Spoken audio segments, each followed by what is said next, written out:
الحمد لله وكفى، والصلاة والسلام على عباده الذين اصطفى. أما بعد، فأعوذ بالله من الشيطان الرجيم. بسم الله الرحمن الرحيم. لقد من الله على المؤمنين إذ بعث فيهم رسولا. صدق الله العظيم.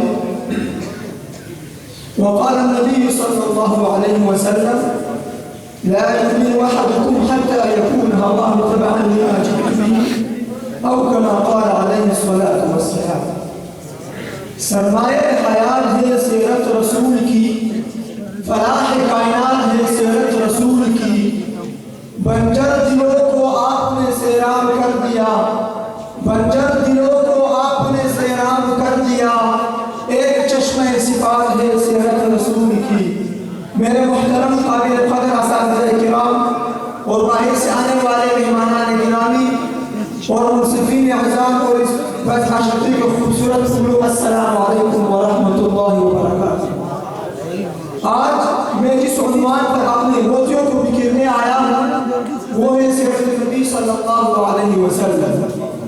سامعین محترم، یہ تو وہ موضوع ہے کہ جس کے بیان کے لیے اگر ساری دنیا کی درختوں کو قلم بنا دیا جائے، سمندروں کے پانی کو سیاہی بنا دی جائے، زمین سے آسمان تک کی خراب و اوراق بنا دیا جائے، پھر بھی یہ گمان کیا جا سکتا ہے کہ قلم ختم ہو جائیں گے، سمندروں کا پانی خشک ہو جائے گا، زمین سے آسمان تک کی خلا دور ہو جائے گی، لیکن میرے نبی کے اوصاف ختم نہ ہو پائے گے. زندگیاں بیت گئی اور قلم ٹوٹ گئے، زندگیاں بیت گئی اور قلم ٹوٹ گئے، تیرے اوصاف کا ایک بات بھی پورا نہ ہوا. سامعین محترم، اس مضمون پر اللہ تعالیٰ ہی بیان فرماتے ہیں: لقد من اللہ علی المؤمنین. خالق انسانیت کے عالم انسانیت کے نام محسن انسانیت کو بھیجنا، مبعوث کرنا، یہ ایک عظیم نعمت ہے جو لوگوں کو خدائی احکام پر سناتے ہیں اور باطل کی گندگی کی صفائی کرتے ہیں. حالانکہ اس سے پہلے انسانیت جہنم کی کائی میں گرنے والی تھی. وَكُنْتُمْ عَلَى شَفَا حُفْرَةٍ مِّنَ النَّارِ. اور کفر و ضلالت کے والی میں سرگردان اور پریشان تھے. وَإِنْ كَانُوا مِن قَبْلُ لَفِي ضَلَالٍ مُّبِينٍ. اور یاد رکھو، جو اس نعمت اور احسان کو بھلا دے گا جو حضور نے ہمارے اوپر کی ہے، تو اللہ کے نزدیک اس کا کوئی عذر مقبول نہیں، کوئی بہانہ منظور نہیں، اور جہنم کی آگ اس کا ٹھکانہ ہے.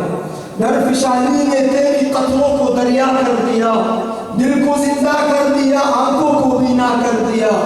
خود نتے جو راہ پر اوروں کے ہادی بن گئے، خود نتے جو راہ پر اوروں کے ہادی بن گئے. کیا نظر تھی جس نے مردوں کو مسیحا کر دیا.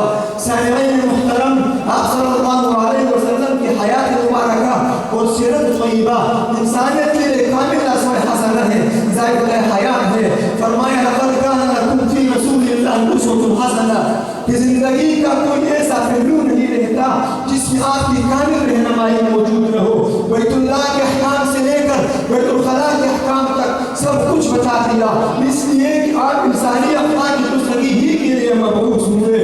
بعثت لأتمم مکارم الاخلاق. جو آپ سے رشتہ توڑتا آپ اس سے اور قریب ہوتے اور ظالم کو معاف کر دیتے. جس طرح فتح مکہ کے لیے اعلان فرمایا: لا تثریب علیکم اليوم وانتم الطلقاء. کہ برائی کا بدلہ اچھائی سے دے دو. اور یہی تعلیم اپنی امت کو دیتے ہوئے فرمایا: سن من قطعک. کہ جو تم سے ناطا توڑے اس سے ناطا جوڑو. وَاعْفُ عَمَّن ظَلَمَكَ. اور ظالم کو درگزر کرو. وَأَحْسِنْ إِلَىٰ مَنْ أَسَاءَ إِلَيْكَ. اور برائی کا بدلہ نیکی سے دیا کرو. سامعین محترم، میں کس پہلو کو اجاگر کروں؟ آپ صلی اللہ علیہ وسلم کی حیات اور سیرت کو اپنانا ہی ذریعہ نجات ہے. آج کا مسلمان ایمان کا دعوت تو کرتا ہے، حب نبی کا دعوت تو کرتا ہے، لیکن اس نادان کو یہ پتہ نہیں ہے کہ اس کے نبی نے کیا فرمایا.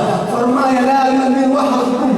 وہ شخص مومن نہیں ہو سکتا حتی یکون ہواہ تبعا لما جئت بہ.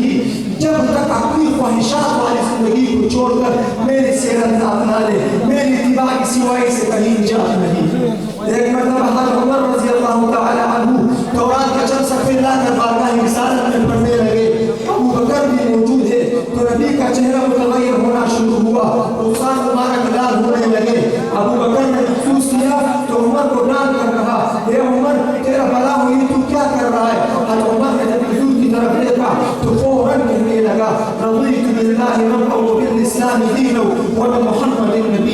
تو آپ کا غصہ جاتا رہا. پھر فرمایا خدا کی قسم واللہ لو بدأ لكم موسى فتبعتموه وتركتموني لضللتم عن سواء السبيل. حضور نے فرمایا اگر موسیٰ تمہارے درمیان آ جائے اور تم مجھے چھوڑ کر موسیٰ کی اتباع کرنے لگو تو تم راہ ہدایت سے ہٹ جاؤ گے. اس لیے اگر وہ خود میری نبوت پائے تم میری اتباع کرتے. حضرت آدم علیہ السلام سے لے کر عیسیٰ علیہ السلام تک حضور نے فرمایا سب میرے ماتحت ہوں گے. قرآن نے کہا وَإِن كُنتُمْ تُحِبُّونَ اللَّهَ فَاتَّبِعُونِي يُحْبِبْكُمُ اللَّهُ. کہہ دیجئے لوگوں اگر تم اللہ سے محبت کے دعوے کرتے ہو تو میری اتباع کرو. لیکن آج اس کی مبارک سنتیں پامال ہو رہی ہے. گھر گھر سے سنتوں کی جنازے اٹھ رہے ہیں. آج کے مسلمان کو نبی کی سنت اچھی نہیں لگتی اور پھر بھی عشق و محبت کے لمبے چوڑے دعوے کرتے ہیں. یہ فلسفہ میری سمجھ سے بالا تر ہے. وآخر دعوانا